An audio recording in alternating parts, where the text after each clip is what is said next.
Hola, buenas noches a todos. Bienvenidos nuevamente a otra charla de este ciclo de Laboratorios Casasco que coordinamos desde el Colegio de Farmacéuticos de la Provincia de Buenos Aires, la charla número 11 de este ciclo 2022 y la quinta del mes de abril. El día 24 de abril es el Día Mundial de la Meningitis, que es una patología que daña, obviamente ya sabemos, el tejido de la membrana que rodea cerebro y médula espinal.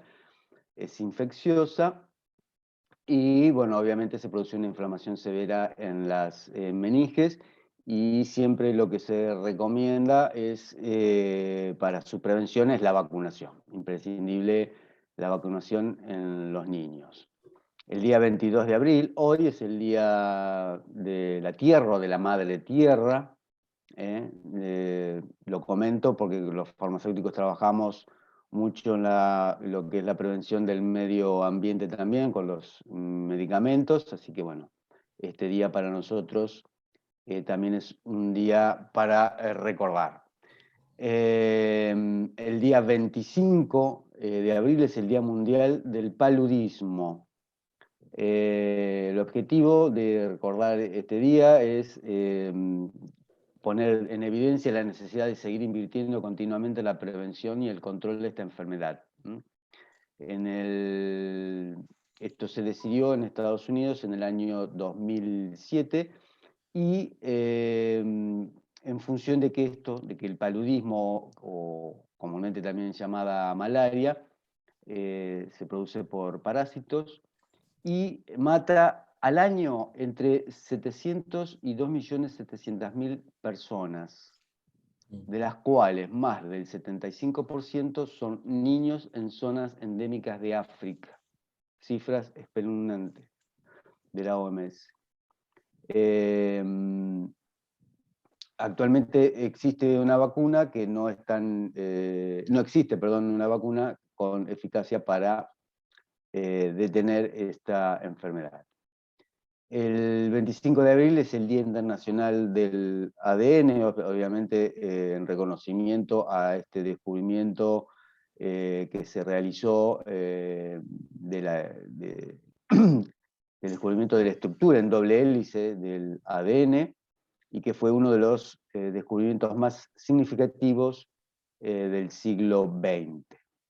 Del día 24 al 30 de abril, la última semana de abril, estamos en ella, es la Semana Mundial de la Inmunización. El otro día dijimos que era la Semana Europea y la Semana de las Américas en lo que era vacunación, y del 24 al 30 es la Semana Mundial de la Inmunización. Datos importantes de la OPS y de la OMS.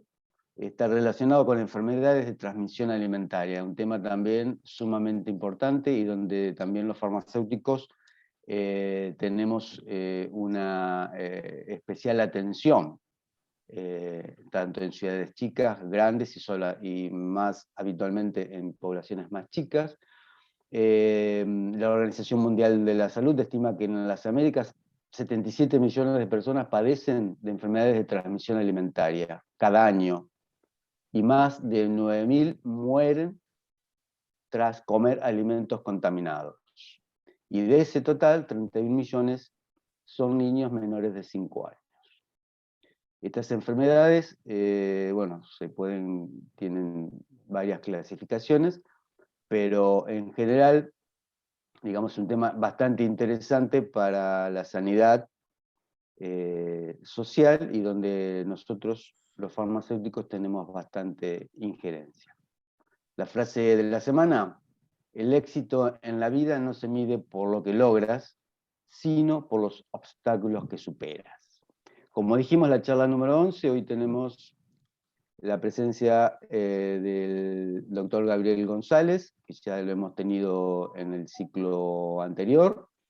Le voy a dar la palabra a Tony, quien va a hacer el saludo y la presentación, y yo ya le estoy dando también la bienvenida al doctor a este ciclo 2022, muy contento de tenerlo nuevamente con nosotros en estas charlas, y bueno, y los dejo entonces con Tony. Bueno, gracias Nicolás. Bueno, buenas noches a todos. En nombre del Laboratorio Casasco, junto con Cristian, le damos las bienvenidas a todos y a cada uno de ustedes y le agradecemos al Colegio de Farmacéuticos de la Provincia de Buenos Aires por darnos la posibilidad de compartir con todos ustedes este espacio, ¿sí? De los viernes, bueno, martes, lunes, ¿no es cierto? La verdad que tenemos 3 días a la semana y está bueno, y la pasamos bien y nos hace bien a todos. Así que bueno, gracias a todos. Y bueno, a los que coordinan estas charlas, como Nicolás, Susana, Marcela, Rita, Gabriela, bueno, gracias también por el trabajo que hacen para que se puedan llevar adelante dichas charlas o conferencias. Como dijiste recién, Nicolás, el doctor Gabriel González ya estuvo en charlas con nosotros, con el colegio, pero así todo, para el que no lo conoce, le comento que el doctor Gabriel González es médico psiquiatra, que es docente de la Universidad de Tel Aviv, de Israel, es asesor del Ministerio de Justicia de la Ciudad de Buenos Aires, además es el director médico de la Escuela Sistémica Argentina y vicepresidente de Neurociencias, de Conexión Social de la Asociación de Psiquiatras Argentinos, como así también es miembro del Colegio Europeo de Neuropsicofarmacología, ¿sí? Así que, presentado Gabriel, no sé, Nicolás, si vos querés decir algo más, pero si no, te dejamos como para que comiences este tema tan importante como hablamos previamente, es sociopatía. Upa, lindo tema. Así Bueno, que, Gabriel, todo tuyo. bueno, vamos a cambiar la visión, ¿sí? Vamos. Si ven el pizarrón, ¿se ve ahí? ¿Se ve bien? Ok. Bueno, buenas noches. Muchas gracias por todo, Tony, por todo lo que vamos recorriendo este camino. Y gracias a ustedes por estar acá hoy, un viernes a la noche. Y bueno, gracias por estar al pie del cañón igual que nosotros, porque fueron los primeros que dieron el primer paracetamol, como siempre digo, ¿no? Sin ustedes no hubiéramos podido hacer nada. Y gracias por entendernos la letra horrible. Bueno, sociopatía. Yo me quedé, previo a iniciar la charla, con algo que había dicho Susana en relación a la inclusión de las personas dentro de una sociedad. La inclusión de las personas dentro de una sociedad, no sé si tal vez alguno haya escuchado, escribió un libro que se llamaba Malestar en la Cultura. Toda introducción a una sociedad implica la pérdida de derechos personales a cuestiones personales. Y este es el sacrificio que todos tienen. Ahora, ¿podemos vivir fuera o no dentro de la sociedad? ¿Qué piensan? Nuestro cerebro es gregario. Entonces, para que funcione, todos los neurotransmisores tenemos que estar en comunidad con otros. ¿Sí? Bien. Si nosotros tenemos un cerebro gregario para que funcione bien, necesitamos de otros, es casi imposible no pensar en vivir en una cultura. El tema de hoy, sociopatía, que ahora lo vamos a ver cómo lo pensamos, bueno, implica justamente esto, el desajuste, que un poquito hablábamos hoy al mediodía, el desajuste de que no todos pueden relacionarse con todos, que eso también es una realidad, ¿no? Bien, si tenemos, por ejemplo, ustedes tienen un perro y lo dejan una semana solo, ¿qué pasa? El perro básicamente se deprime, empieza a sufrir, pero el perro también es gregario como nosotros. Si dejamos un gato una semana, no, su cerebro no necesita de nada. ¿Qué genera ser gregarios? ¿Cómo funciona el cerebro de una especie gregaria? Básicamente se liberan diferentes cuestiones como neurotransmisores, la letra horrible, hormonas, etc. ¿Qué neurotransmisores? Los que conocemos, ¿cómo hacemos para liberar neurotransmisores basales para generar un cerebro gregario? Los básicos son oxitocina, serotonina Doctor, lo voy a interrumpir. ¿Podrá ser que usted aumente su micrófono, el audio de su micrófono, para que se pueda A ver, ampliar ¿puedo acá? un poco más? A ver. Ah, bueno, bueno. Perfecto, perfecto. Bien. Bueno. Bárbaro. Gracias, doctor. Disculpe. No, al contrario, por favor, interrumpan todo lo que sea necesario para que salga bien esto. Bueno, estos neurotransmisores se producen a nivel cerebral y se producen en contacto con miembros de la misma especie. La oxitocina. ¿Cómo logramos la oxitocina? ¿Alguno de alguna charla anterior? Mediante un abrazo. La oxitocina hace dos cosas maravillosas. Una, trae hijos al mundo. Y la segunda, nos da amor. ¿Cómo se logra? Con una caricia, con un abrazo. ¿Eso qué hace? Que se libere la hormona de crecimiento. Vieron que cuando la gente está enamorada no descansa, pasa todo el tiempo despierto y pueden recuperarse rápido porque empiezan a segregar mucha hormona de crecimiento.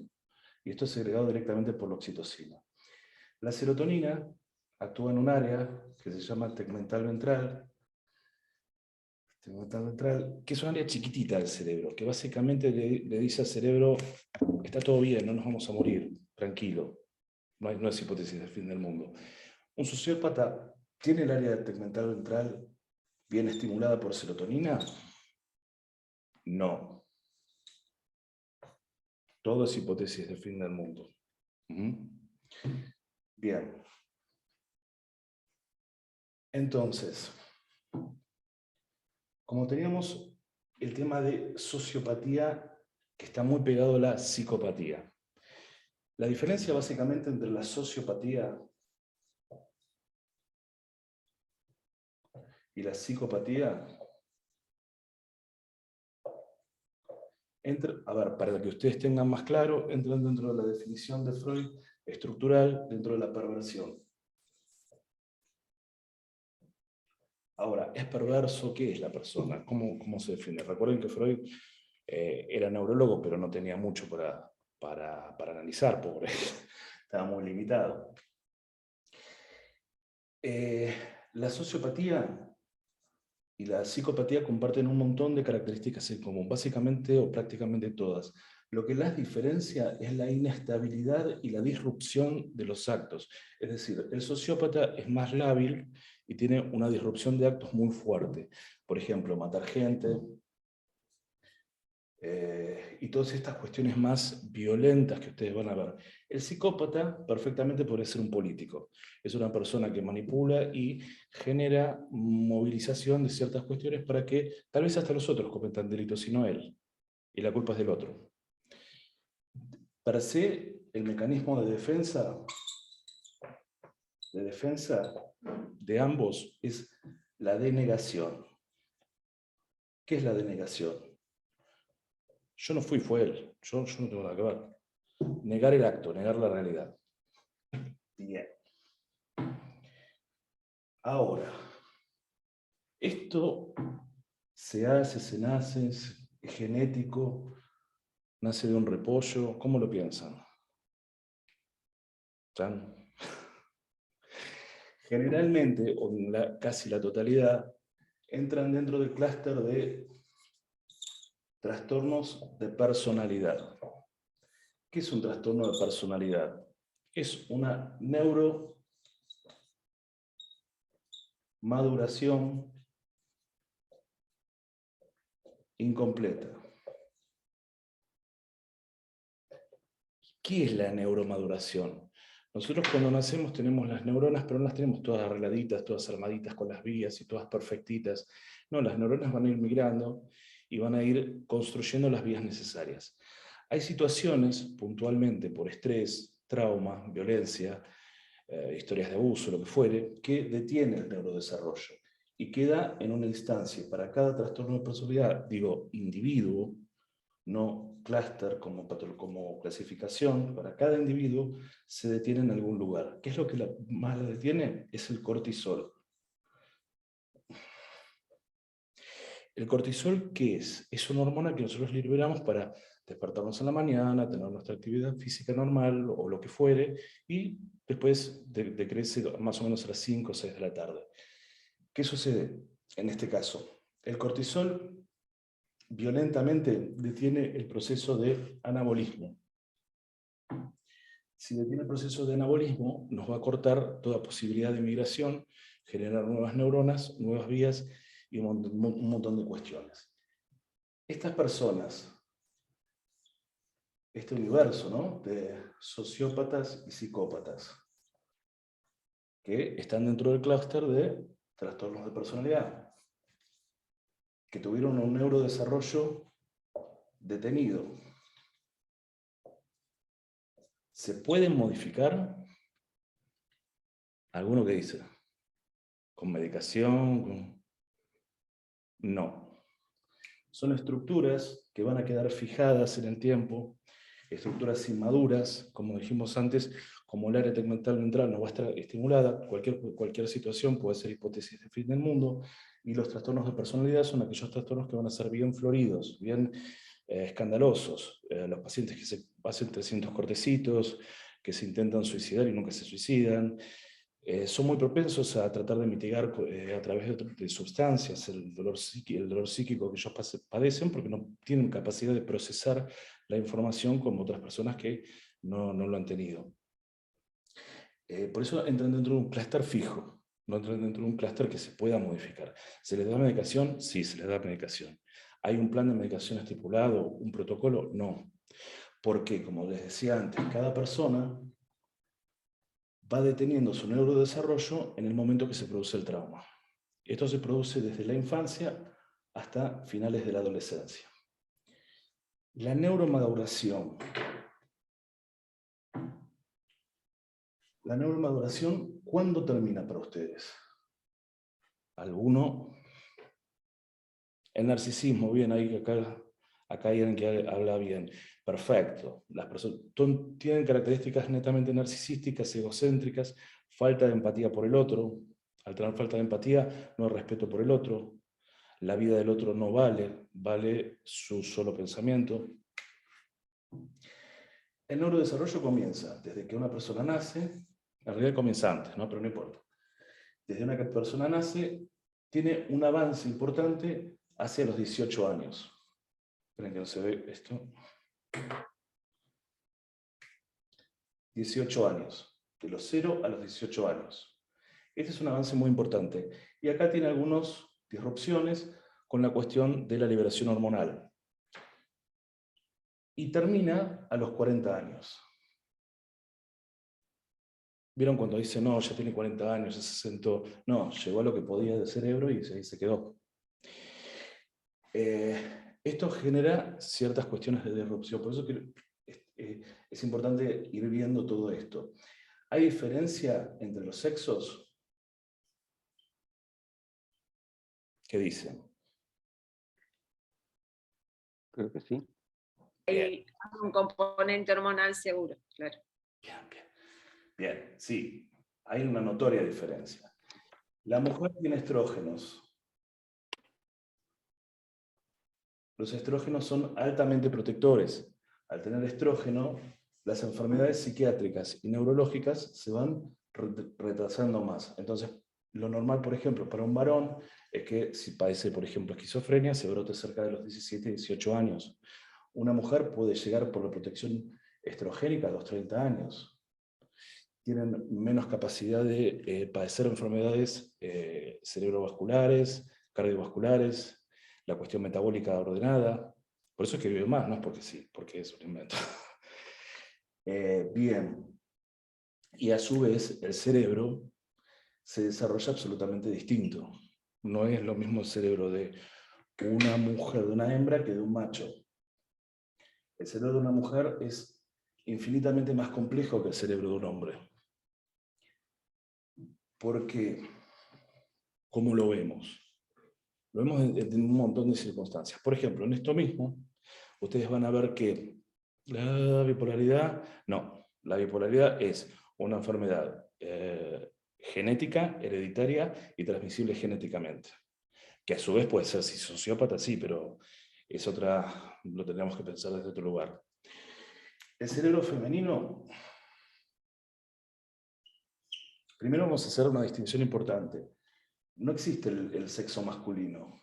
El sexo masculino es un truco de la evolución para recuperar y recaptar las mutaciones mayores genéticas, ¿no? ¿Qué es esto? Es una hembra que se modifica, los ovarios descienden y se transforman en testículos, la vagina se sale para afuera y se transforma en escroto, el clítoris se transforma en pene. Esto se hace gracias a una hormona que se llama mülleriana, porque la descubrió un señor que se llamaba Müller. Esto nos sirve para pasar un poquito más y aprovechar todas las mutaciones mayores que vamos ganando con el intercambio genético que tenemos con el medio ambiente. Bien, ahora, ¿cómo modifica esto el cerebro? El cerebro femenino es más chico que el masculino, en general, pero está infinitamente más organizado. Tiene el centro del habla gigante, un centro del habla gigante al lado del hombre, que es minúsculo. ¿Sí? Ustedes habrán escuchado a las mujeres: nunca me escuchás, no me escuchás cuando te hablo, no puede escuchar. Cada vez que ustedes intentan repetirle, el hombre se abruma y se enoja y se va, porque no puede procesar la información que tienen ustedes. O ustedes tal vez hayan visto 10 mujeres reunidas en una mesa y todas hablando al mismo tiempo y todas saben qué dijo cada una de otra. Esto con los hombres sería imposible, prácticamente imposible. Capaz que escuchan el que está al lado, el que no, pero no podrían hacerlo.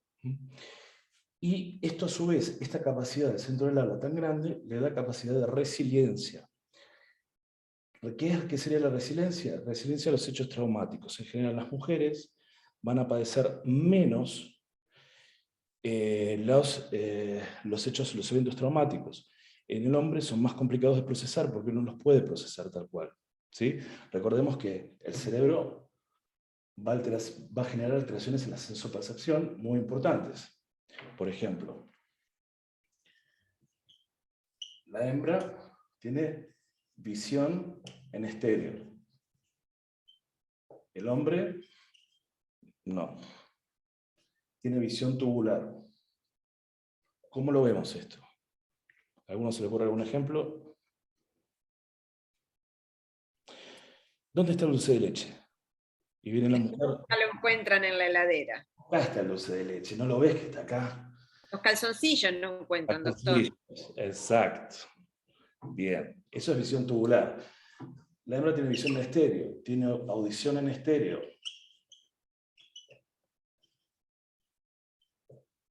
Con lo cual tiene una capacidad de comprensión cognitiva muy superior al hombre. Y una capacidad de comunidad mucho mayor, porque el estrógeno es más, trata de sumar miembros. A pesar de que ustedes saben perfectamente que si se juntan 10 mujeres juntas se pueden matar, pero está todo bien, no pasa nada. En cambio los hombres no tienen esa capacidad de matarse, no llegan, ni se pelean, se quedan todos en silencio y no hablan. Pero es complicado. A ver, si yo les digo una película, los que ya estuvieron, ¿cómo lo vemos esto? Que la hembra es un truco de la evolución. ¿Se les ocurre alguna película? La gente mayor como yo vio Jurassic Park.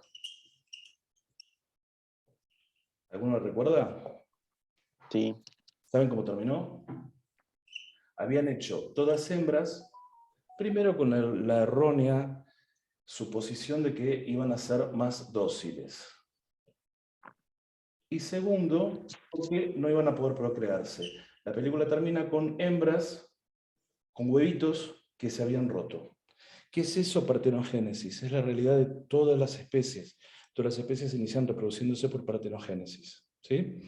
Una hembra se fecunda a sí misma y genera otras hembras. Si ustedes ponen en un estanque 20 cocodrilas, a fin de año van a tener 30 cocodrilas, sin presencia de un cocodrilo macho. Tienen 30 lagartijas, van a tener, no sé, 200 lagartijas, y no necesitaron de una lagartija macho. Y así es lo mismo con con muchas especies, hasta llegar a los mamíferos, que en algunos mamíferos se sigue reproduciendo este evento. Se llama partenogénesis. Bien, frente a esto, no digo que no haya mujeres psicópatas, ni mujeres sociópatas, que ustedes las deben conocer públicamente, políticamente, pero independientemente de eso, tienen una mayor resistencia a estos embates del cortisol. Vamos a recordar un poquito qué es el cortisol. El cortisol normal, en segregación normal, en pulsación normal, lo que hace es mantenernos para vivir y seguir caminando y tener una vida tranquila. Si se segrega en más, ¿qué le dice al cerebro? El cerebro es muy precario. Tenemos el cerebro nuevo y el cerebro viejo. El cerebro nuevo lo que hace es muy frío, es calculador, no tiene sentimientos, no tiene emociones. El cerebro viejo es pura emoción. Entonces, ¿qué hace? El cortisol es leído por el cerebro viejo, ¿sí? Por el paleocerebelo. ¿Qué nos dice? Nos vamos a morir. Si ustedes se miran al espejo y sonríen, no van a ver un solo canino. Van a ver unos pseudocaninos que no sirven para nada. ¿Qué quiere decir? Que nuestra especie, puntualmente, somos herbívoros. Si somos herbívoros, somos presa. Entonces, dice, salí corriendo porque te matan. ¿Y qué necesitamos para salir corriendo? Que la tensión arterial aumente para poder irrigar a todos los órganos, que aumente la glucemia. Y acá la glucemia a un punto, claro, nos pone alerta tal cual. La glucemia la utilizamos de manera ineficiente. ¿De qué manera lo usamos? Con glucólisis, que nos da muy poquito ATP. No llega al ciclo de Krebs porque no tenemos tiempo. Con lo cual se segrega un montón de resabio que va a grasa pura. Un montón de metabolitos que van a grasa pura. ¿Sí? Esto es exclusivamente por el estrés. Inhibe la hormona de crecimiento. ¿Sí? Al inhibir la hormona de crecimiento, no se repara nada. ¿Para qué voy a reparar algo si después me van a cortar una pierna en 15 minutos?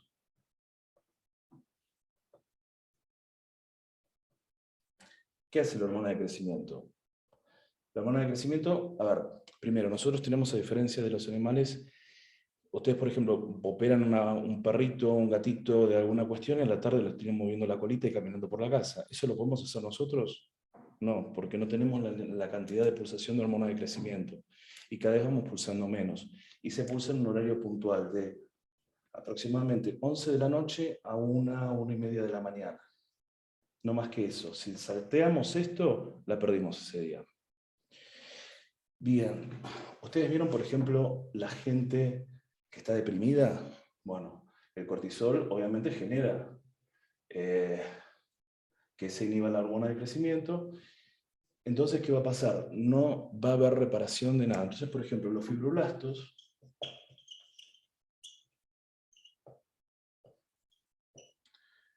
que nos liberan colágeno, mejoran la calidad de la piel, de las uñas. Una persona deprimida con aumento de cortisol, ¿cómo la van a ver? Con el pelo feo, la cara fea, toda encorvada, sin capacidad de moverse. Y hay otro efecto más complicado, que también nos altera el consumo de serotonina. ¿Se acuerdan la serotonina que era la que nos decía, la vocecita que nos decía acá, está todo bien, tranquilos, no va a pasar nada? Bueno, no la tenemos más. ¿Y qué pasa? Las neuronas desesperadas primero se devoran la melatonina. Y luego van a la serotonina. ¿Qué es la melatonina? ¿Alguno? Es una hormona. ¿Pero qué hace? Regula el ciclo del sueño. Bien, y además... Inductor, claro, como dice, el sueño. Algo muy importante. Lo que dicen ustedes es correcto, pero cuando nosotros decimos un ser humano, ¿decimos un ser humano solo o nada más? También antioxidante. Ahora vamos a ver por qué es antioxidante. ¿Es un ser humano solo o nada más? No. No. Nosotros somos millones de seres. Sin la probiota intestinal, nosotros no podríamos existir, por ejemplo. Y hace mucho, mucho tiempo, la evolución, y por un milagro de no sabemos quién, nos puso una bacteria o un bacterioide dentro de cada célula de todos los seres humanos, que se llama mitocondria. La mitocondria es melatonino dependiente.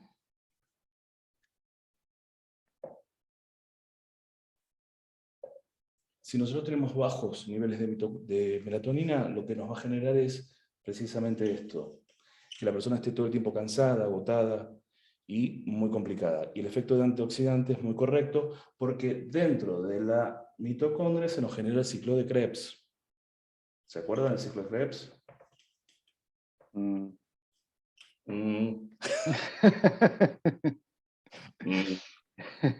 Te los tomo, ¿cuántos ATP me da? Bien, por eso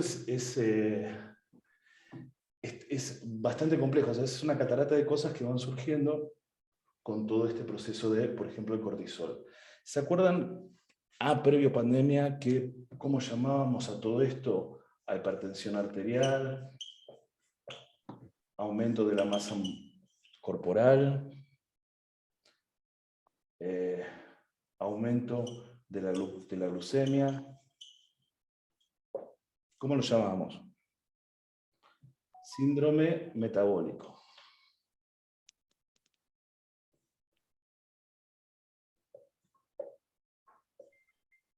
Bien, estos son parámetros a largo plazo. Nuestra especie tiene resistencia bastante importante a este síndrome metabólico. Ustedes vieron que en el sur se trajeron de Europa un montón de esos conejitos para cazar. No sé si alguno fue al sur, de las liebres europeas, igual que los ciervos europeos. Bueno, se empezaron a reproducir descomunalmente. Y bueno, hay millones. ¿Saben cómo los cazan los chicos? Eso ya lo conté, pero... No. Sabía de los castores que habían traído, que se volvieron una peste, pero de los conejitos no. Los conejitos sí son millones. Vas a San Martín de los Andes y es millones de conejitos que nadie se los puede comer porque no tienen predador. Los apuntan con una linterna y les da un pico de cortisol violento que el conejito se infarta. ¿Nosotros necesitamos mucho de ellos? No, solamente en tiempo y en un poquito más de resistencia. Por eso el estrés es lo que más mata, es la enfermedad que más mata a todas las personas y lo que más complica. Además de eso, si nosotros nos van a comer una pierna en 3 minutos, tenemos que salir corriendo, tenemos que hacer de todo un poco. No, esa es nativa, la mara patagónica. Esa es nativa, no. Son unas liebres europeas que se trajeron para cazar, pero que no tienen nada que ver con nosotros. Igual que los ciervos gigantes también se reproducen libremente. ¿Qué pasa? Sistema inmune. Hay una colega que quedó con la duda sobre si el estrés que lleva a la depresión por el aumento del cortisol y la baja de serotonina. Sí, es más o menos el manejo que quiero, la idea que quiero que tengan, que está bueno. Bien, el sistema inmune queda deprimido. Entonces, ¿qué nos produce si baja el sistema inmune? ¿Qué nos puede pasar? Libre de cualquier infección, obviamente. Bien, y además... Chan. Bien, pero ¿de qué? ¿Nos enfermamos de qué? Si no anda el sistema inmune, vamos a tener, como dijeron todos, neumonías o cualquier enfermedad bacteriana, viral, lo que fuera, y además cáncer. ¿Por qué? Porque el cuerpo produce todo el tiempo células deformes y células malas. El sistema inmune se encarga de destruirlas. Si nosotros no tenemos un sistema de contralor, lo que va a pasar es que estas células se van a reproducir en forma indiscriminada. ¿Vieron cuando dicen, por ejemplo, después de este disgusto le dio cáncer de mama? Y sí, porque no hubo tiempo para eliminar estas células, porque todo el sistema inmune, teníamos todos los linfocitos pegados a los vasos del organismo y no estaban funcionando. Por eso es bastante importante esto y la relación. Y además, si el sistema inmune anda mal, ¿qué otra cosa se despierta? Que es una belleza para nosotros los médicos, porque no sabemos cómo salir de esa. Si empieza a funcionar mal, se despiertan las autoinmunes.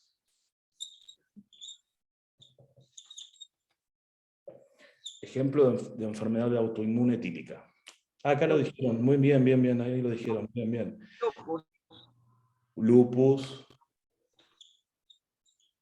Otra, la más común, psoriasis. Y todas las que quieran. Fiebre reumática, perfecto, bien. Hashimoto, perfecto. Bien.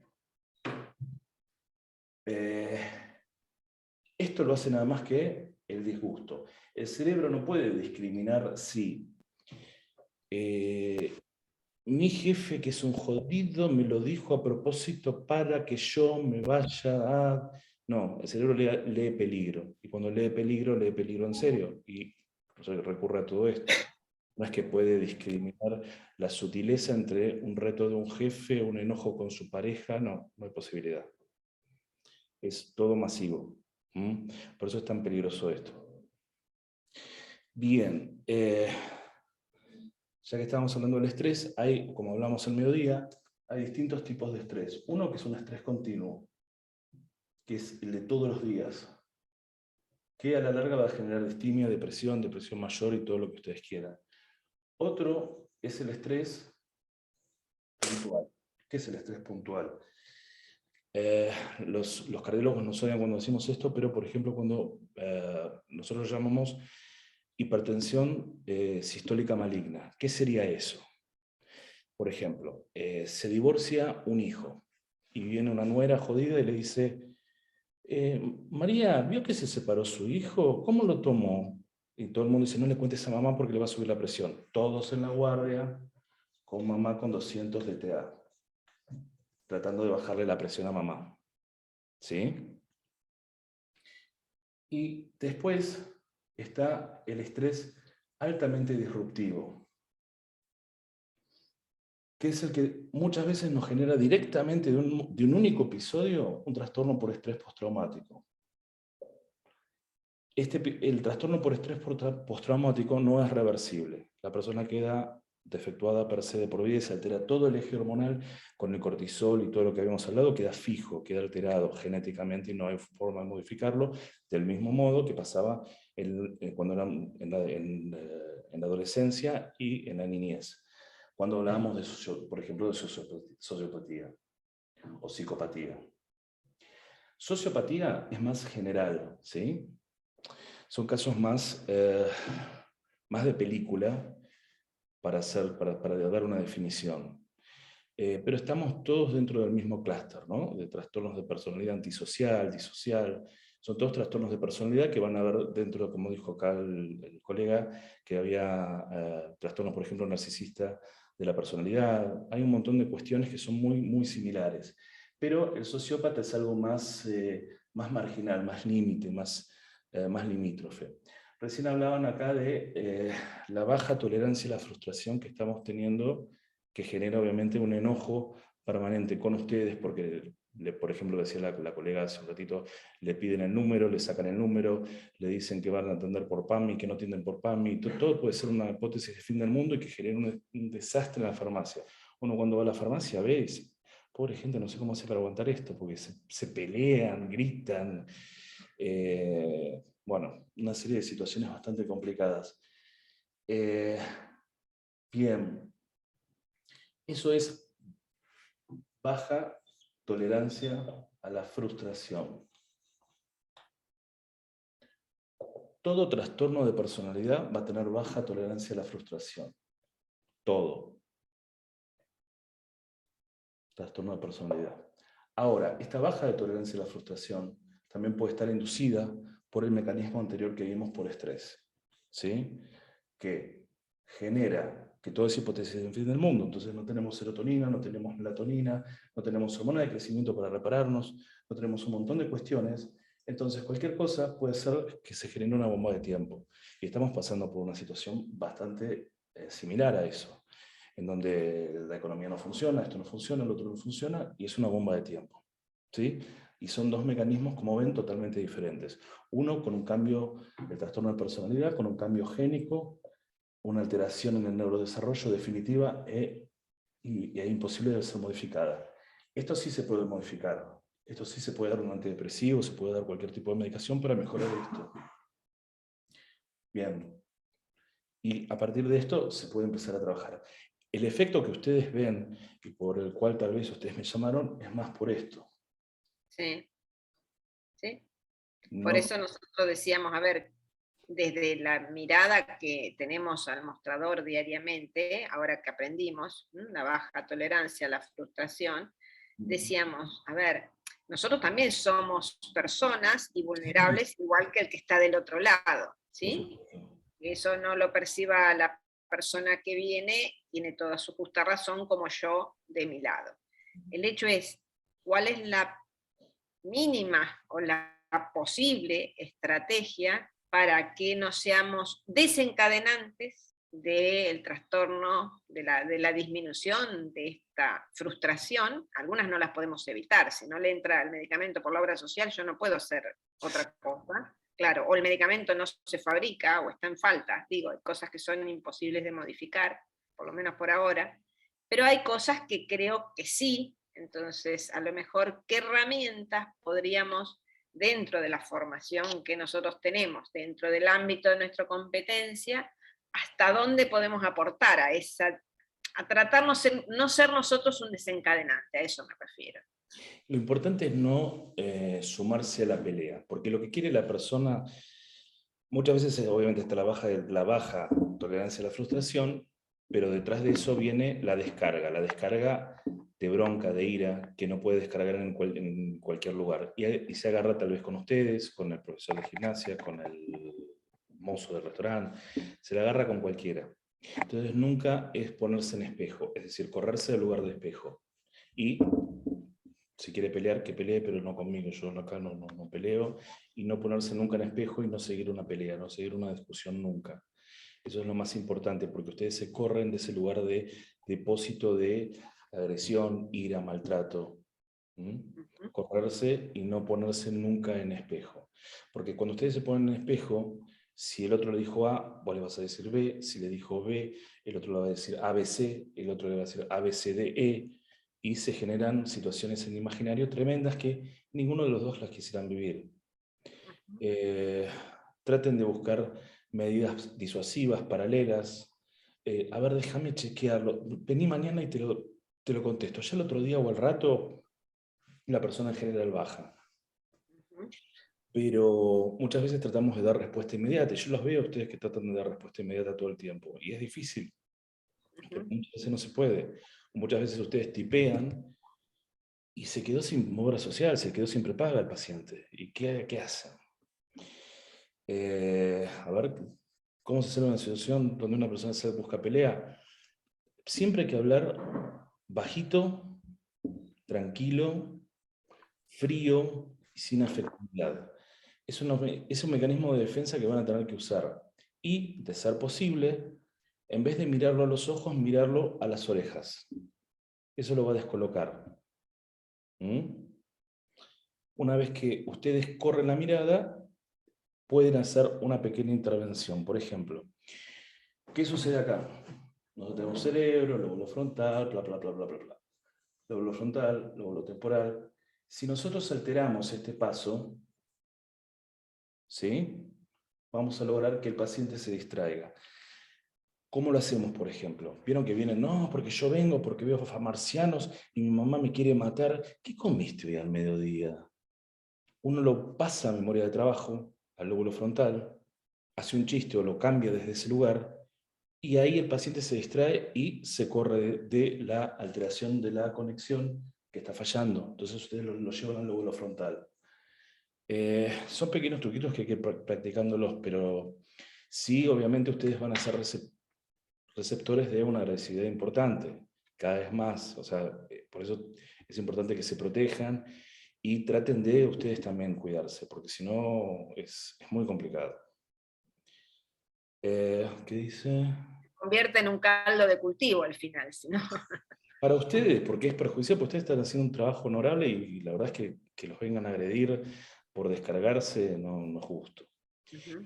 Depende, qué padres y qué adolescentes. No sé, acá dice el amigo, si es aplicable cuando se produce entre padres y adolescentes. Es un tema ese, es un tema.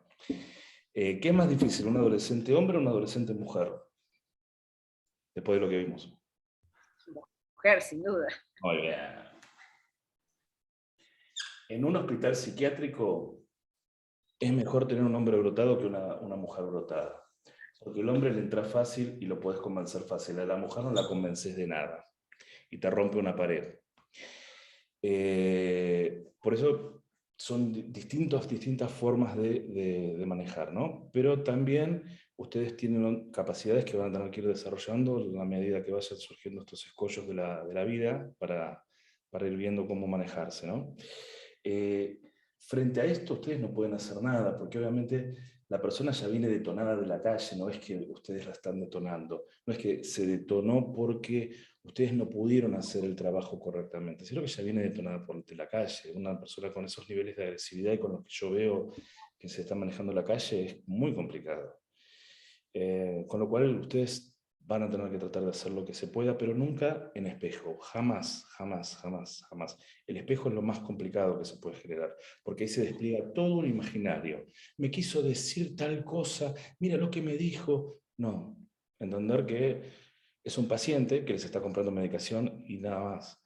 Cuesta, sí cuesta un montón de entenderlo, porque uno dentro de su neurosis trata de entender el por qué me agredió, pero hay que tratar de mirar para el costado, ¿sí?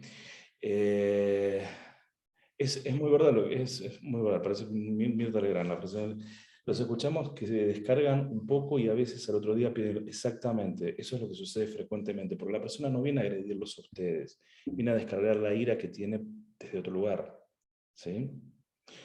Ustedes no son solo el receptáculo, no son la causa de su dolor. Son algo que sucede. Y esa persona viene frustrada y se enoja porque no le salió bien esto, pero no le viene saliendo bien un montón de cosas antes de llegar ahí. Entonces es un poquito eso de correrse de ese lugar. Y seguramente los escuchan un poquitito y al otro día les piden disculpas, que es lo que generalmente pasa. Pero si se ponen en espejo, van a generar un imaginario que va creciendo, creciendo, creciendo, creciendo, creciendo, creciendo, creciendo, creciendo. ¿Sí? Sí, la pandemia la agravó muchísimo toda esta cuestión. La agravó infinitamente, con lo cual se genera una situación bastante complicada, ¿no? Recuerden que la pandemia lo que hizo es que nuestro cerebro, que era gregario, funcione como el cerebro de un gato. Y se nos complica ahí, porque no tenemos toda la catarata de neuroreceptores que tenemos que tener para vivir en una sociedad. Y es nuestro funcionamiento de especie, va más allá de esto. ¿Qué generó la pandemia? En los chicos, alteraciones en el neurodesarrollo, lamentablemente en muchos casos imposibles de revertir. De 0 a 18 años, complicaciones bastante disruptivas, que eso lo habrán visto en todo el trayecto de la pandemia. Los adultos tuvieron obviamente sus situaciones de depresión, situaciones de estrés, situaciones complicadas. Y el tercer clúster que sufrió muchísimo son los adultos mayores. ¿Por qué se les ocurre? Y por el aislamiento, ¿Qué justamente. pasa con el aislamiento? Y no podían no podían sostener el nivel de comunicación, el nivel de contacto, bueno, ahí pusieron, no socializaban, lo poco que de por sí algunos adultos mayores pueden sociabilizar, que también no todos pueden. Y quedaba totalmente inhibida la hormona de crecimiento. Al quedar inhibida la hormona de crecimiento y ya a esa edad tener baja la testosterona y bajo el estrógeno, que son protectores neuronales por excelencia, se detonaron todas las neurodegenerativas juntas. Sí, además por la angustia, No sé. por Sí, la angustia. bajaban el sistema inmunológico estaba deprimido. Deprimido, la hormona de crecimiento dejó de funcionar totalmente. Son pacientes que tienen testosterona baja y estrógeno casi inexistente, con lo cual los factores de protección para la neurodegeneración quedaron inhibidos. ¿Cuáles son las enfermedades neurodegenerativas por excelencia? Los abrazos, como dice acá la colega, por excelencia. Dígame alguna. Bien también. Alzheimer. Muy bien. Corea de Alzheimer, Corea de Huntington. Sí. Parkinson. Y después en sí, bueno, déficit cognitivo en forma genérica, ¿no? Porque... Muy bien, el deterioro cognitivo es perfecto y es importantísimo. ¿Qué significa cuando decimos deterioro cognitivo? Que decimos tan displacentemente la vida. No, tiene un poquito de deterioro cognitivo. Traducido al castellano, ¿qué sería? Yo voy a dar un ejemplo que nosotros vemos a diario. No sé si es la definición, ¿sí? Una consecuencia, creo. Nosotros necesitamos que nuestros pacientes puedan entender que tienen que tomar ese vaso lleno de agua. No tragarla al comprimido. Y el deterioro cognitivo es que no llegan a comprender el porqué de la importancia de un vaso lleno de agua, que uno puede decir, hasta un niño lo entiende.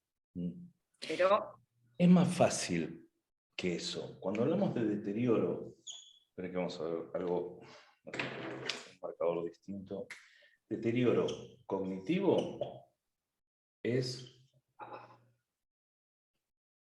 muerte neuronal. Se mueren neuronas, se nos murió un cachito de cerebro.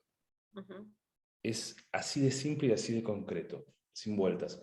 Con lo cual, esto lo que va a generar es muerte neuronal.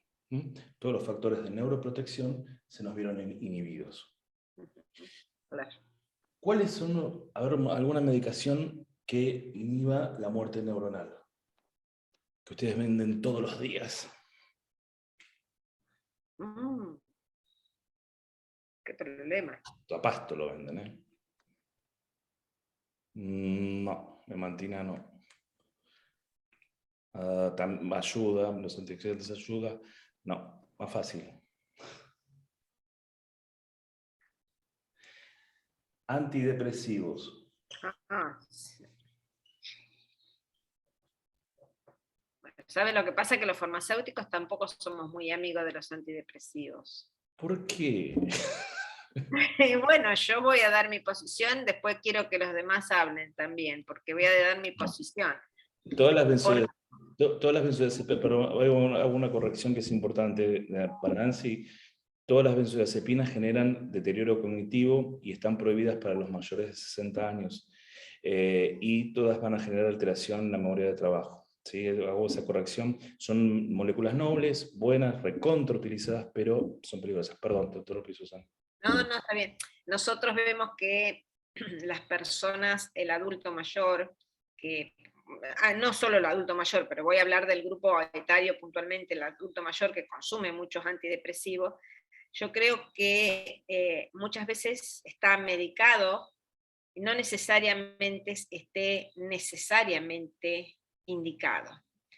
¿Por qué? A veces el abandono, la lejanía, el aislamiento, esas pequeñas pérdidas que ha sufrido, como que ya no trabaja y no se encuentra con los amigos que se veía o amigas que se veía, eso podría solucionarse de alguna manera sin medicación, tratando de buscar una acción alternativa. Y considero, voy a decir mi opinión, y pueden mis colegas opinar distinto, por supuesto, el tema vale, que a veces esa medicación los aleja aún más y los separa aún más. ¿Por qué?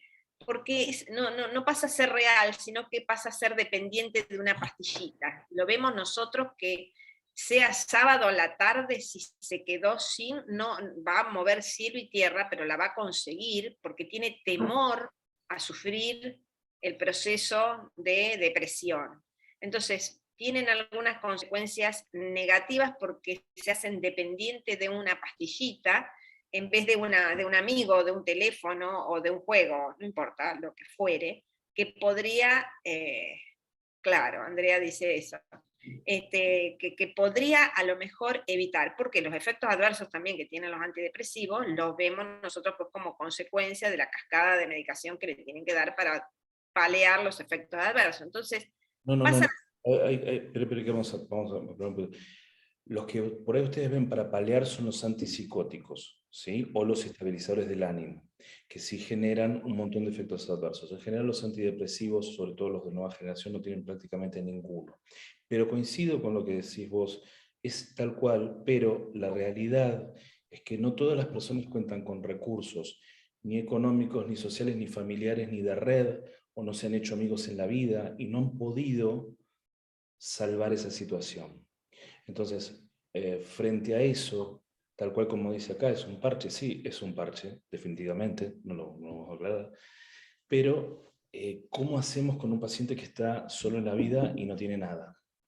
No, yo no digo que, yo dije en forma genérica que no somos los más Perfecto. amigos, a eso me refería. No, pero es muy correcto lo que dijiste. Me encantaría que se pudiera utilizar eso como plan de vida para todas las personas y fomentarlo más, pero cuesta mucho. Sobre todo en esta sociedad bien dopaminérgica que tenemos que tener respuesta inmediata. La gente quiere curarse, o sea, se divorcia y ya quiere hacer el duelo en 2 días, en 48 horas, y ya quiere tener pareja a las 72.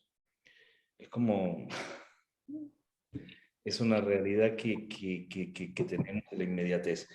Pero sí tienen efectos muy positivos porque generan una alteración, una modificación génica que evita la muerte neuronal, frenan los mecanismos de apoptosis, que será un suicidio de la neurona, no sé si se llaman las neuronas, y tienen efectos positivos, pero coincido con vos que es mejor hacer ejercicio físico, dieta, tener una vida social sana, poder incorporarse en el mundo real, si no va a ser complicado. Pero bueno, a veces la realidad es que no se puede. El 70%, 80% de antidepresivos, ¿por qué lo damos? ¿Por qué piensan? Porque lo pide el paciente. ¿Por qué lo pide? Porque está solo, triste, porque cree que no va a salir de esa y que no tiene futuro, y es un depresivo, La obviamente. realidad es que nosotros lo damos para mitigar el estrés. Porque el antidepresivo nos genera un efecto que se llama numbing en inglés. ¿Cuál sería la traducción en castellano? Esta sertralina. La traducción al castellano sería vulgarmente me chupa todo. Este efecto está descrito como un efecto adverso, no como un efecto positivo.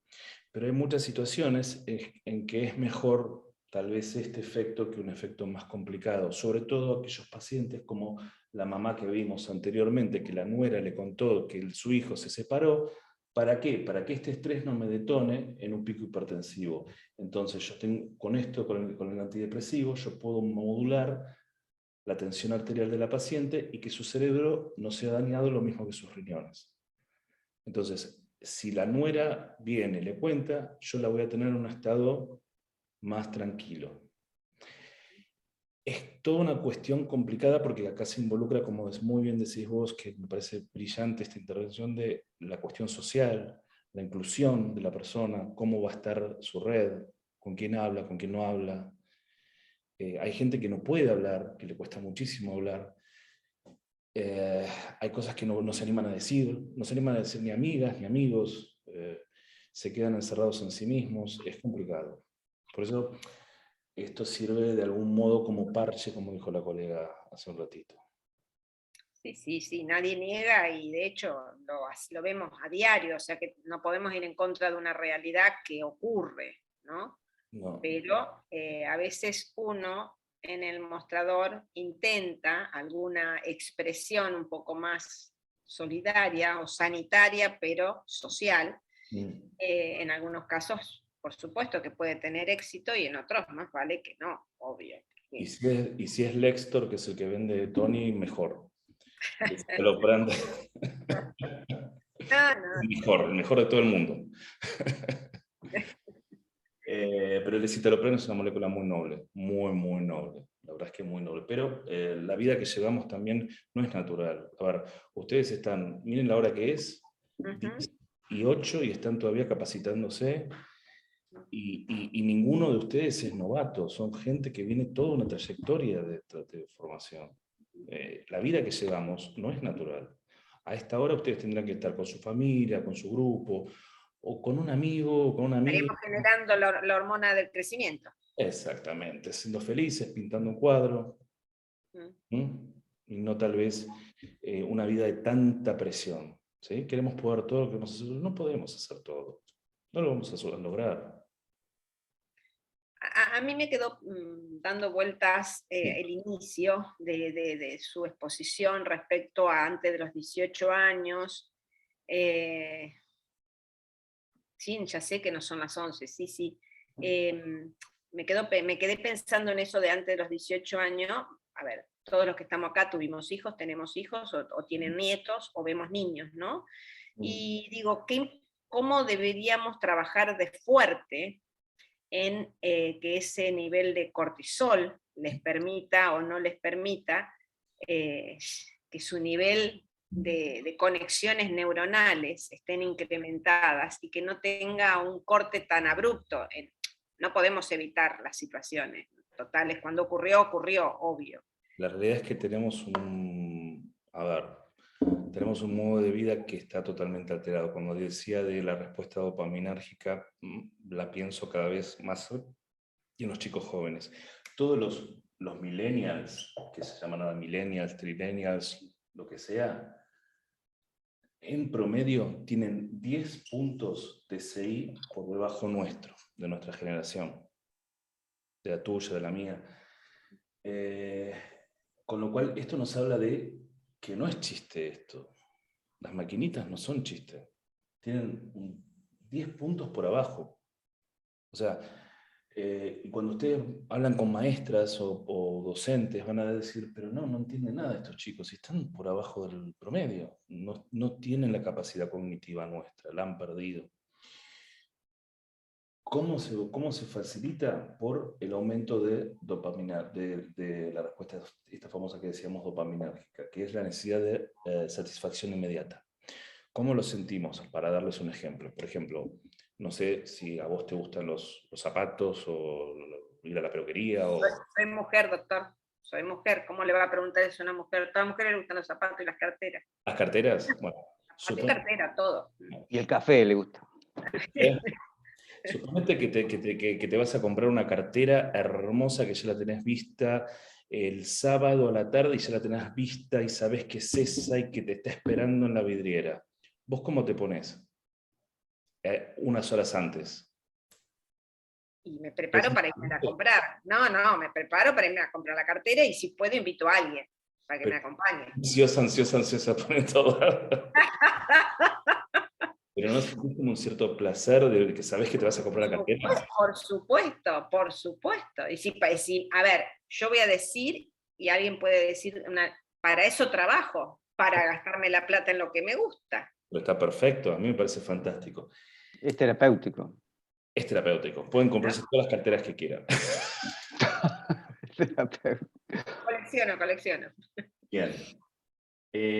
Esto lo que hace es un aumento, no en ustedes, porque esto sería un proceso normal el que hablamos con vos, por ejemplo con vos, porque vos trabajaste, ahorraste toda el mes, o no ahorraste nada y te la compraste así de una, y me la compro y la compraste y sos feliz con tu cartera, pero los chicos necesitan una respuesta inmediata. La respuesta inmediata la logran con el glutamato.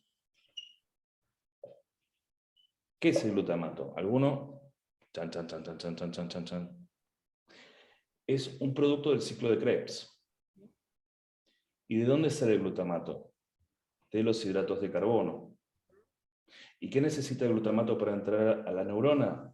Sodio. Entonces, por ejemplo, los chicos están comiendo papas fritas con Coca-Cola, una combinación ideal para aumentar el glutamato. El glutamato en concentraciones normales está ok, energizantes también, sí, bueno, ni hablar de eso es otro problema enorme, porque genera muchos chicos que son susceptibles a convulsiones, pueden convulsionar fácilmente. ¿Qué genera? Que el glutamato en aumento es tóxico y mata neuronas. Entonces los chicos lo que están haciendo es formalmente pasándose toda la noche con la PlayStation y se mataron un montón de neuronas juntas. Esto es todo esto que habíamos hablado de la alteración del neurodesarrollo. Nosotros vimos en la pospandemia chicos que, no sé si ustedes vieron que, bueno, tenían la clase y tenían que poner la pantallita. Lo que está sucediendo ahora es que los chicos no quieren mostrar la cara. No sé si lo escucharon. Sí, sí, sí, no, lo hemos sufrido. No han sufrido. Bueno, no quieren ni mostrar la cara. Esto es algo a donde yo voy de la alteración. ¿Qué es lo mejor? Sacar a la PlayStation, pero hay que animarse, porque hoy en día parece como que si fuera un derecho adquirido, que, no sé, lo dio San Martín, todos tenemos derecho a tener una PlayStation o un jueguito para jugar todo el día en la computadora, pero lo ideal sería esto, sería que empiecen a hacer deporte todos los días y empiecen a dormirse temprano.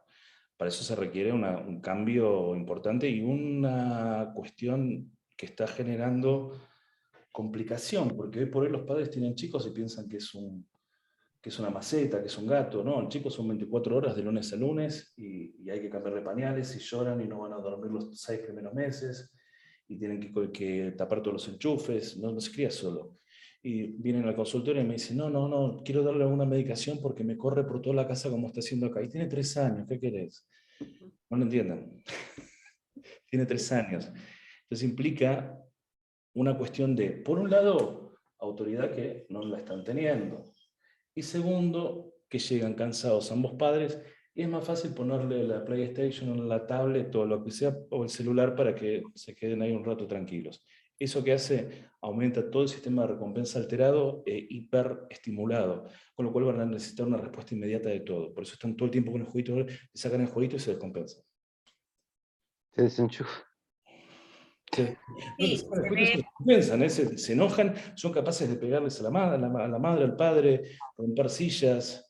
No es Se ha un... visto en niños de dos salitas en jardín, ¿no? Salitas de 2, salitas de 3. Nosotros los farmacéuticos en un grupo así hemos hecho charlas sobre farmacéuticos, sobre la calidad de vida, y en niñitos de 2 o 3 años, y a veces son power, dibujitos, cosas que uno puede pasarle a los niños, obviamente al nivel de los niños de 2 años o 3 años, y uno ve a las maestras desencajadas, porque el niño no puede sostener 4, 14 minutos viendo una pantalla, haciendo un juego, no, tiene que cambiar, a los 10 minutos tiene que cambiar a otro, a los 10 minutos tiene que cambiar a otro.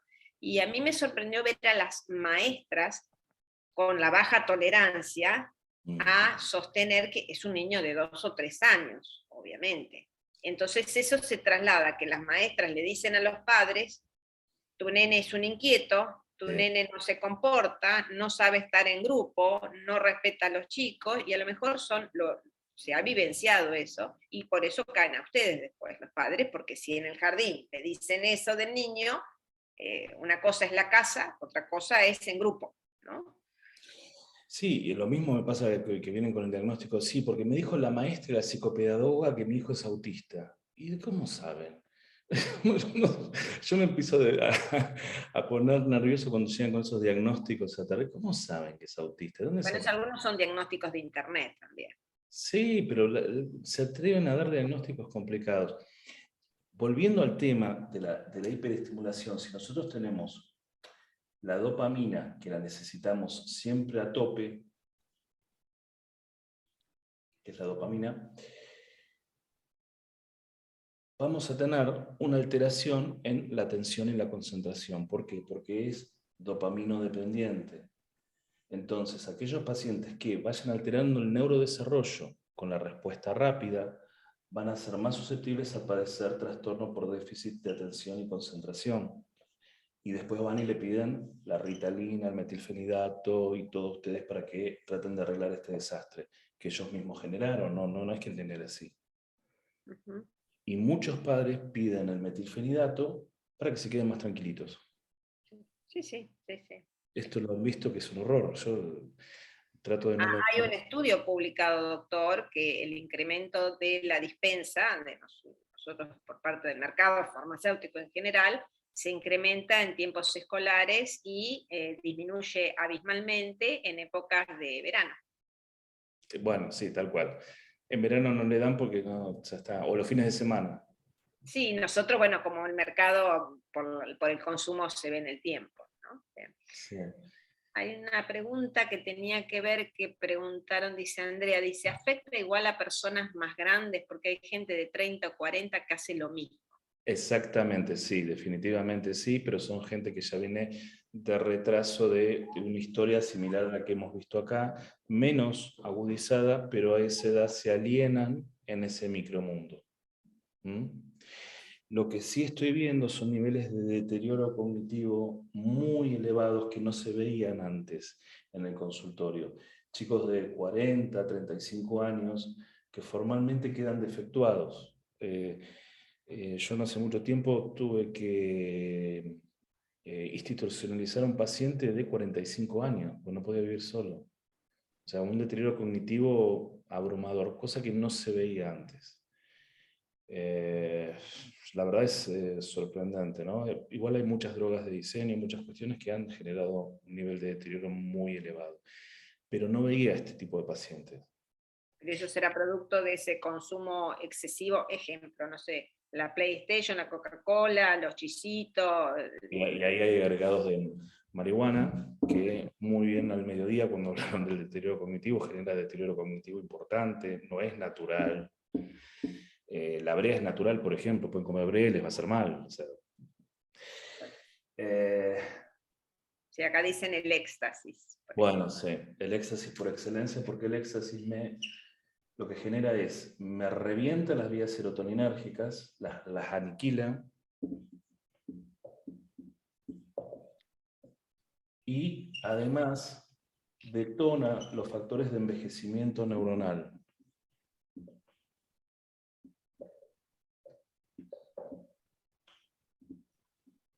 Cuando empieza a envejecer el cerebro de manera prematura, no es que el cerebro envejece solo y la persona después es una Barbie o es un... No, el cerebro empieza a decir, somos viejos a todo el cuerpo. ¿Mm?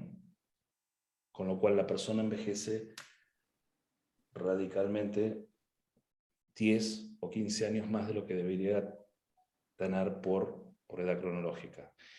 Y las vías serotoninérgicas se nos revientan, con lo cual cualquier situación puede ser hipótesis de fin del mundo, de angustia y de complicación.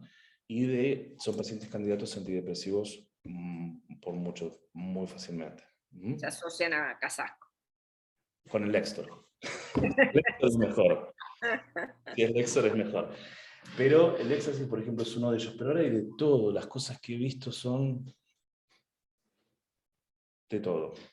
De todo. La verdad es que los niveles de deterioro cognitivo son bestiales.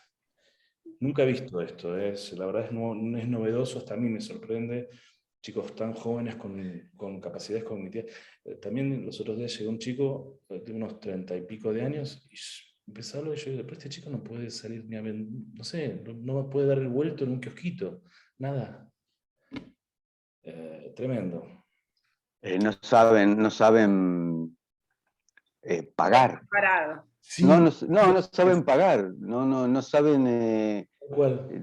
no discriminan los pesos, digamos. Vos le podés decir 500 pesos y que te pagan con 50, es como que no. Exacto, eso lo vi muchísimo lo que decís vos. Sí, sí. A mí me llamó poderosamente la atención porque, bueno, digamos, chicos jóvenes que se supone que, pero bueno, sucede. Sí, lo que acá preguntan es si se da a nivel mundial, sí, a nivel mundial se da violentamente, que es un tema, por eso están trabajando tanto sobre los factores de protección neuronal. Sí, a nivel mundial, sí, sobre todo gente que viene de Europa tiene unos niveles de deterioro increíbles, pero increíbles, yo no se han visto. Pero también hay otros componentes de otras sustancias, pero sí, mucho. Acá me gusta lo que dice Santiago, dice, le preguntás el número de documento y no lo sabe. Sí. Si lo tienen guardado en el celular, te dicen. Exactamente. Y sí, yo me lo aprendí porque hice el servicio, si no, no sé si lo sabría. ¡Ay, Nico! El tema de la aprobación de la marihuana es, a ver, lo que contraponen la marihuana con el alcohol. Entonces dicen, bueno, ¿por qué si el alcohol es libre no puedo fumar marihuana? Y yo les digo, y cada uno se puede reventar el cerebro como quiere. O sea, si quieren pueden golpearse con un martillo, que también no se trata de la aprobación o no, se trata de qué vamos a hacer. Es como si yo les diría, ¿y está aprobado comer huevos fritos con milanesa frita todos los días y papa frita? Y sí, pueden comerlo. Yo no se los recomendaría. Ujú. Es así de simple. Ajá. Una Sí, sí, pregunta. perdón. No, dale, dale. No, justo por lo que decía el doctor, digamos, esta comparación, cuando uno a veces habla con chicos así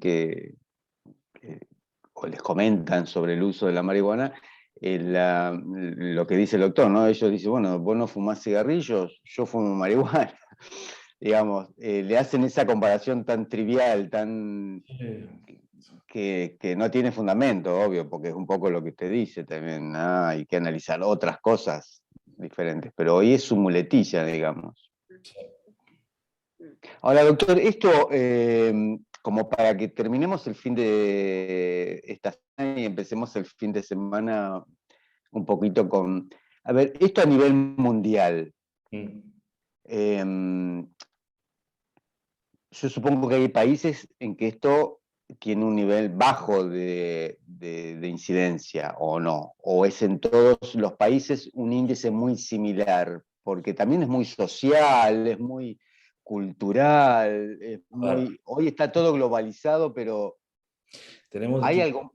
Sí. distintas situaciones y en relación a todo el mundo y en relación al metabolismo que van a pasar. Recién hablaron del plasmodium. Bueno, el plasmodium está en un lado. Bueno, la exaparasitosis no se va a erradicar de un día para otro. La malaria, ¿no? Sí. La parasitosis no se va a erradicar de un día para otro. Entonces son pacientes que sufren eso en un lado, pacientes que sufren de otras cosas en otro. Chagas acá. El Trypanosoma brunei, que es el equivalente al Trypanosoma cruzi, que es la mosca del sueño, qué sé yo, un montón de cuestiones que van a ir alterando. A nivel mundial sí, el deterioro cognitivo es muy elevado. Ustedes, por ejemplo, alguno fue a Estados Unidos, seguro que sí, y van a ver toda esa caterva de pacientes psiquiátricos, que no son pacientes psiquiátricos, son pacientes con deterioro cognitivo, en donde ya no hay capacidad de nada, y viajan de costa a costa tratando de mitigar el calor, el frío, y viven viajando, viven en la calle, y el Estado lo que les da con suerte es algún antipsicótico como para mitigarlos un poquitito. Sí, el nivel de deterioro es muy elevado, y el tipo de sustancia también es muy elevado, el tipo de deterioro. Pero es a nivel mundial, hay pocos países que tienen esta cuestión. ¿Cómo combatir el deterioro cognitivo? Uno, el metabolismo. ¿Por qué el metabolismo? Porque todas las neurodegenerativas tienen un factor desencadenante que es metabólico, un gatillo metabólico, que es la alfa-sinucleína.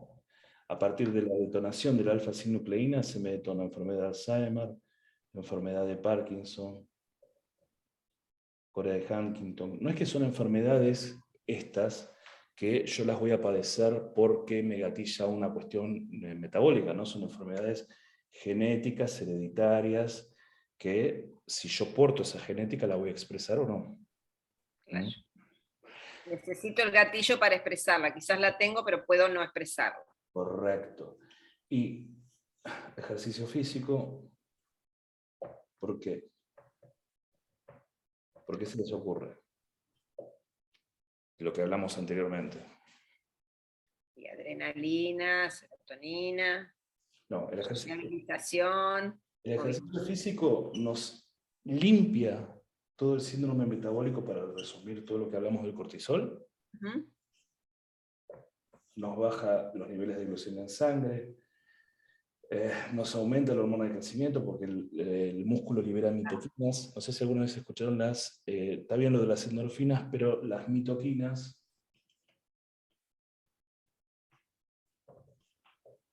les dicen al cuerpo, son liberadas por el músculo, y le dicen a todo el cuerpo, mira, vos tenés que funcionar bien hígado porque tenemos que metabolizar glucógeno, el corazón, vos tenés que repararte porque tenemos que bombear más rápido, al cerebro le dice, vos tenés que dejarte de hinchar y tenés que rejuvenecer un poquito, porque si no esto no va a andar. Esto hace las mitoquinas y nos limpia del síndrome metabólico. Entonces, esto nos ayuda muchísimo. Con lo del ayuno, eso no me metería porque esto es un tema controversial, después lo hablamos si quieren, pero, o la otra charla, pero es para desarrollar bastante. Y esto es lo que nos hace el ejercicio físico, más el plus de las endorfinas, que es un estimulante natural. Básicamente, las endorfinas funcionan casi como un opiáceo, casi como si yo le diera morfina al cerebro. Con lo cual ayuda muchísimo. Y tercero, realizar actividades placenteras y sobre todo sociales. O sea, si ustedes quieren ir a pintar un cuadro, háganlo porque eso va a inhibir el cortisol. Si ustedes quieren juntarse con amigos, júntense porque eso va a inhibir el cortisol.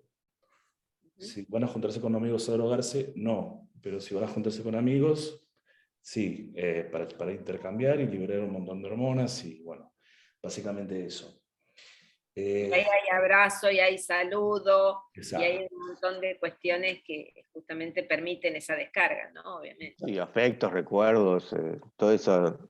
Abrácense, quiéranse, van a dar todo.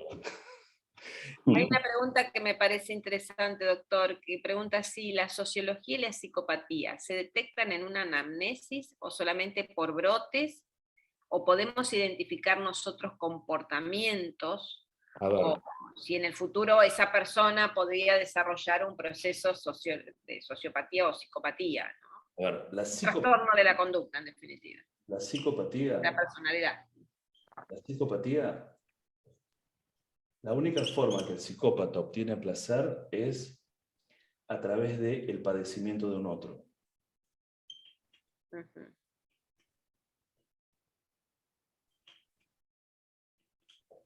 Y la sociopatía es a través de cualquier otro, no de un otro en particular. Ajá. De cualquiera. Un tipo que sale y dispara 30 tiros, un tipo que se pelea con 20 personas, un tipo que es más complicado. De cualquier otro. La psicopatía es más refinada, por eso les decía, puede ser perfectamente un político, puede ser... son capaces de, por supuesto, matar al otro, matar al objeto, sin problemas, sin culpa, sin empatía. Y la sociopatía es más desordenada, es más desprolija, como les decía anteriormente. Hay un área del cerebro que se llama de la ética. Ese es un nombre que le pusimos los neurólogos, que se desarrolla hasta los 6 años. Si esta área de la ética no se desarrolló, esta persona va a tener prácticamente cero empatía con el otro y no le va a importar matar al otro con tal de obtener cualquier beneficio. Que es lo que ustedes están viendo muy frecuentemente en las calles y como estamos viviendo, ¿no? Y esto es a nivel mundial también. Esta área, el desprecio por la vida ajena, digamos. ¿Cómo se logra esta área? Hasta los 6 años que el niño es cuidado y protegido por un otro, por la madre, el padre, y siente y puede desarrollar este afecto para generar suficiente empatía como para decir, ella no me va a matar, yo la voy a matar y vamos a vivir bien cuidándonos. Si esto no se desarrolla, obviamente se va a generar un sociópata o un psicópata, donde no va a haber esa posibilidad de empatía. Si yo dejo un chico solo en la calle, obviamente que esta capacidad de este desarrollo neuronal no va a poder llevarse a cabo. Colon irritable, paroxetina, sí, obviamente, porque colon irritable es psicosomática y está correcto, es un antidepresivo. Es mejor por ahí el efecto numbing que el colon irritable, que después nos puede derivar en cáncer de colon. Que dice, o sea, hay que salir corriendo si se encuentra con alguno de estos personajes. Sí. Tienen 2 opciones, salir corriendo o pegarles un tiro. No pueden negociar. Bueno, no incitemos a la violencia, doctor, no incitemos a la violencia. O sea que el desarrollo de la ética, doctor, usted dijo que era desde muy pequeño. Sí, hasta los 6 años. Entonces, o sea que básicamente es del hogar. Claro. Son personas que no tienen empatía, no van a tener empatía con nadie, y son personas que no van a dudar en matar al otro. Esto lo pueden ver en la cotidianidad, ¿no? de las noticias, no hace falta que ¿Sí? mucho... Y lo mató por sacarle un celular, y no le importó. Mm. Hay un tema que me parece que también nos preocupa o nos preocupa, el hecho de, sabemos que algunas personas son o psicópatas o sociópatas, pero bueno, conviven con nosotros, Bueno, comparten la vida o comparten el trabajo o es el verdulero de la esquina, no importa, pero de alguna manera comparten. Esa actitud sociopatológica, psicopatológica que tienen estas personas, ¿cómo incide en la vida de las otras que por ahí son sensibles la o más padecen, vulnerables? lamentablemente la padecen, porque son más susceptibles y la padecen. El problema de esto no es el psicópata, porque el psicópata no tiene la responsabilidad de nuestra felicidad. Nosotros somos los únicos responsables de nuestra felicidad.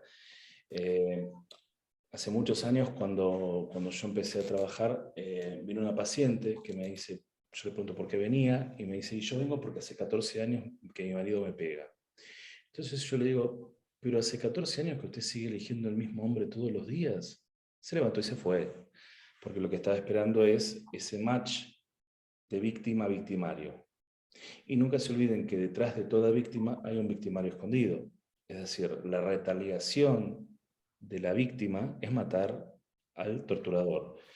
La realidad hubiera sido más sano que se separen, no soportar 14 años de violencia. Mucho más sano, más práctico para ambos. Por eso, con quién se junta uno es con quién va a depositar cosas. Y muchas veces se depositan síntomas. Y un síntoma bien masoquista, todos síntomas masoquistas, de ser pegado, por ejemplo. Sí, siempre se trabaja con la figura de víctima y victimario. Ahora, ¿no existe la figura de dos victimarios? Ambos, exactamente, son dos victimarios, ambos son complementarios.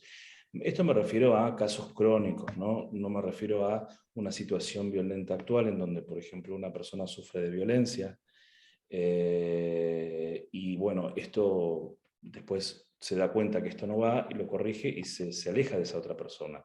Pero cuando son años y años sostenidos, ahí hay una responsabilidad mutua y hay una cuestión mutua. Lo que acá dice Andrea es muy correcto. Generalmente el síntoma para descubrir que este proceso se ha dado de niños es que existan, lo más frecuente son violencia con crueldad a otros niños y especialmente con animales.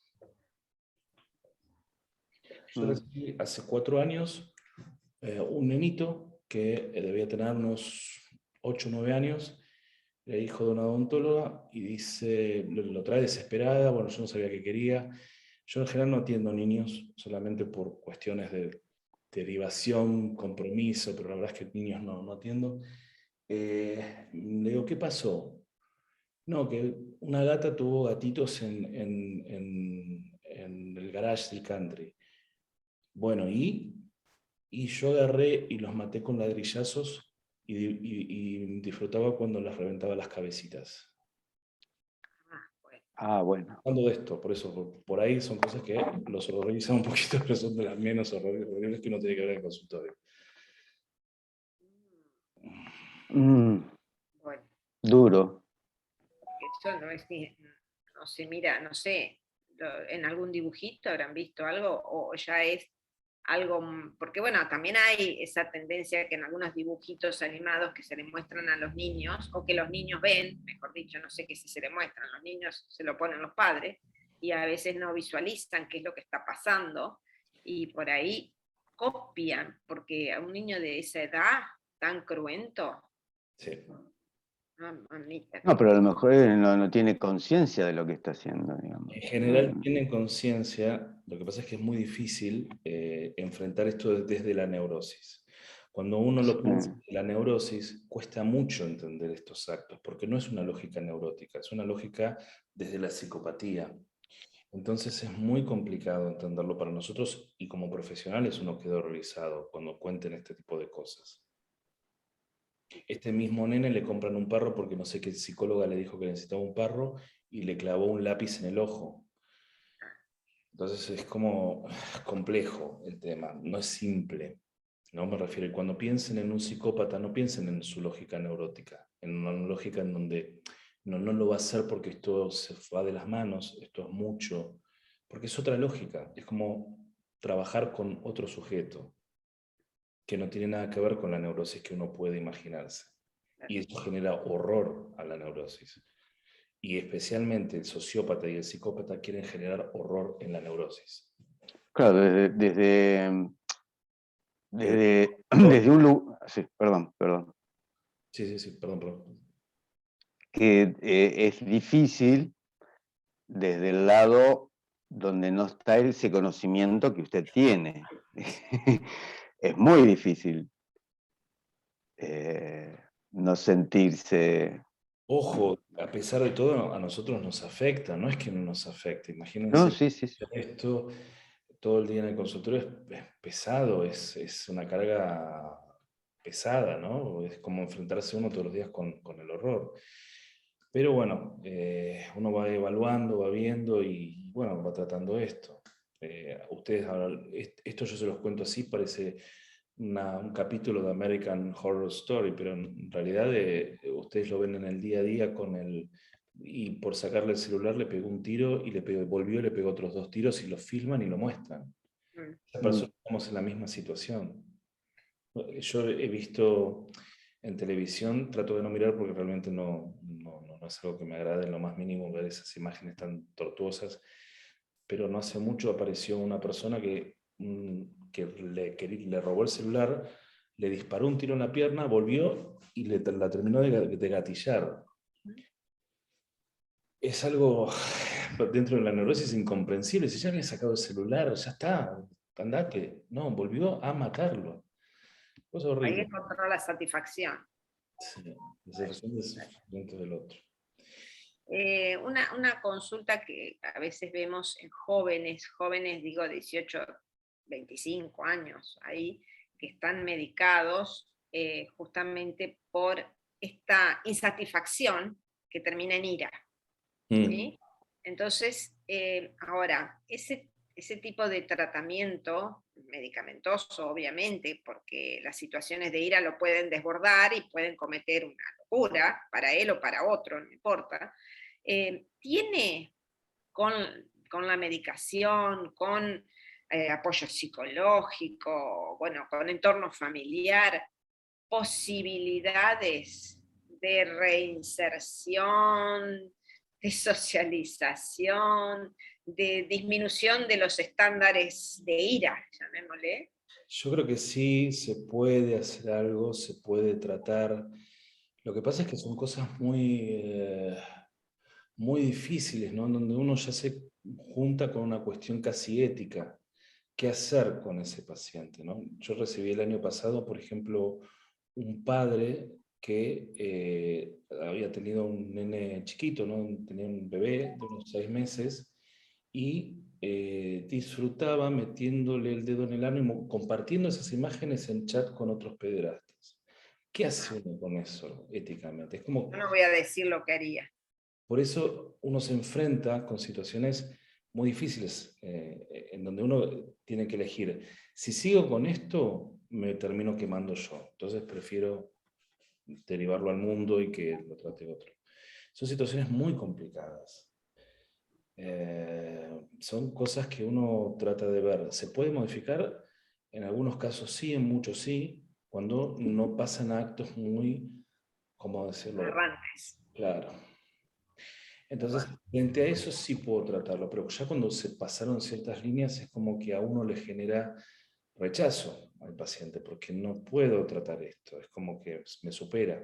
Y frente a esos casos sí uno puede, la psicopatía y todo, y si ustedes, más allá de estos actos extremos, habrán visto tanto hombres como mujeres psicópatas que hacen todo lo posible para que ustedes se sientan mal, se sientan lastimados, hacerlos incomodar, y ustedes saben que va a venir fulanito o fulanita y va a hacer lo posible para que yo me sienta mal.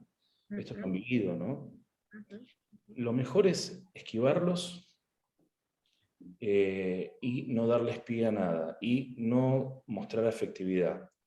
Te dicen, sí, sí, el pelo te queda horrible. Ah, mira vos, bueno, ni contestarles, como que le pasó por el costado, es lo peor que pueden hacer, porque no encuentran receptáculo. ¿Qué hace el psicópata cuando no encuentra respuesta en la neurosis? Se va a otra neurosis. Y es lo mejor que les puede pasar. Interesa para eso, porque a veces uno no deja de ser un ser humano. Pero totalmente de acuerdo, es un poco esto. Es un poco esto. Es saber manejar algunas cuestiones. La psicopatía es difícil de manejar, la sociopatía más, entonces es como complicado, ¿no? Hay muchas series de televisión, no sé si vieron House of Cards, donde empieza el primer capítulo que él termina de matar a un perro que atropellan y dice, no, lo atropellaron y queda como un héroe que salió, pero para no tomarse el trabajo de tener que irse a la veterinaria, lo ahorca y termina de matarlo. Y así, o sea, y más allá de eso con personas, ¿no? Pues tremendo, pero es complicado. Así Ahí que... le están diciendo, doctor, es admirable su fortaleza y profesionalismo. Dice, debe ser muy difícil su profesión. Bueno, muchas gracias. ¿Alguna pregunta, algo que haya quedado duda? No, tenemos miedo de salir ahora, pero no es nada. No, No, es un tema apasionante, es un tema apasionante. Y vivir la vida y tranquilamente y disfrutar la vida y tratar de cuidar lo hermoso que tienen, que es lo más importante, es lo que tenemos, ¿no? Los vínculos, el afecto, la familia, los amigos, todo lo que hemos construido. Hay una pregunta que quedó, dice por ahí en el chat, por ahí ha quedado, dice, yo pregunté sobre los adaptógenos, si ayudan, si sirven. No sé qué son los adaptógenos. Habló del ginseng, me parece que... Sí, estaba referido al ginseng. Sí. Lo vi.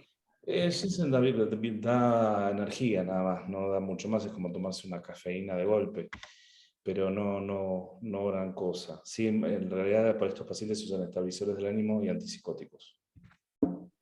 Bueno, ciertos hongos yo lo uso para la comida, pero debe haber también. Está perfecto. Melena de león. Tanto no sé.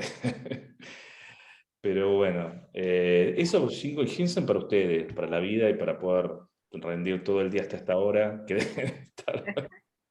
Pero con la felicidad también se llega hasta ahora, doctor. No se necesita a veces ni ginseng, ni ginkgo, ni... Totalmente de acuerdo, y creo que es una de las frases más lindas que surgieron esta noche, que con la felicidad se logran cosas maravillosas, con el amor se logran cosas maravillosas, infinitamente maravillosas. Hasta rejuvenecer se puede con amor. Ay, qué suerte, doctor. Bueno. Bueno, doctor, la verdad ha sido un placer que nos haya podido dar un panorama tan amplio, ¿no? Y bueno, y conocer los orígenes también de estas situaciones. Y además creo que nos genera, bueno, algunos que tenemos unos años, ya no para hijos, pero sí para nietos, por ahí pensar, y los que tienen niños chicos, por supuesto, pensar en cuánto debemos hacer en esos primeros años, no solo en que yo digo como profesional, decimos, bueno, una buena alimentación, una buena higiene, una vida saludable, pero esa parte de contención para garantizar esos estímulos y que no se le corte la cadena y siga lo más lejos posible, digo, me parece que nos genera, como seres humanos, ya, o sea, profesionales también, pero como seres humanos, un compromiso que si bien uno lo sabe por ahí, porque qué bueno que es amar a los otros, ver que después en la sociedad se representan como sociópatas o psicópatas, y digo que nos genera un compromiso mayor. Sí. Así que, bueno, agradecerle a los colegas que estuvieron, por supuesto, presentes, preguntando, dando todo su apoyo y, bueno, fortaleza realmente, y a Casasco, que siempre nos trae lo mejor. Así que... Bueno, gracias a ustedes por estar. Y Tony, Gracias. doctora E queremos ahora todos. Bueno, por ahora tengo el cartelito nada más, pero va a haber para todos. Bueno, gracias a ustedes por estar. Sí, gracias, muchas gracias. Gracias, doctor, gracias a usted. Gracias a vos, Gabriel, y a todos, ¿no? Bueno, Todos, por todos estar. Exactamente. un placer estar Exactamente. con ustedes. Ahora Excelente como siempre. sí, exactamente. Y como nunca descansamos, a pesar de la hora, vamos a pasar lo que vamos a tener el martes a las 2 de la tarde, el martes próximo, inmovilidad y úlceras por presión. Lo vamos a tener al doctor Julio Nemeroji, que tiene el pum para arriba, él sí tiene todo el bien pum para arriba, ya lo conocemos, y es una circunstancia que es muy consultada, muy frecuente en la farmacia, así que estar preparados para anotarse con anticipación, porque cierra a las 12 del mediodía, ¿sí? Y el día viernes 29 de abril, después se van a comer los ñoquis, a las 9 de la noche vamos a tener hipertensión arterial en el adulto, en el paciente adulto mayor y anciano lábil. La vamos a tener a Judy Silverman, que también la conocemos y la hemos disfrutado largamente, y la inscripción es hasta las 7 de la tarde. Hoy el doctor habló sobre el hecho de la hipertensión arterial y toda la cascada, cómo una cosa lleva a la otra, y bueno, creo que eso es lo que venimos haciendo con estas charlas, con una secuencia en donde estas conferencias excelentes, no son charlas, son conferencias, donde podemos ir uniendo los conceptos de una con otra. Este año tratamos con Casasco ir haciendo esa secuencia, ya sea por días, por temas, o como para armar unos combos que nos permitan estar más sólidos frente al mostrador, frente a la sociedad y como seres humanos en lo personal. Así que los invitamos a todos que se anoten. ¿Sí? Gracias. Bárbaro. A todos, Buenas noches para todos. Bueno, gracias Susana, gracias a todos, Nicolás, Gracias, Doc. Gabriel, Chao. Buen fin Marcela. de. Buen fin de Gabriela. semana. Fin de semana. Hasta luego. Buen fin de, que la pasen lindo todos. Hasta luego.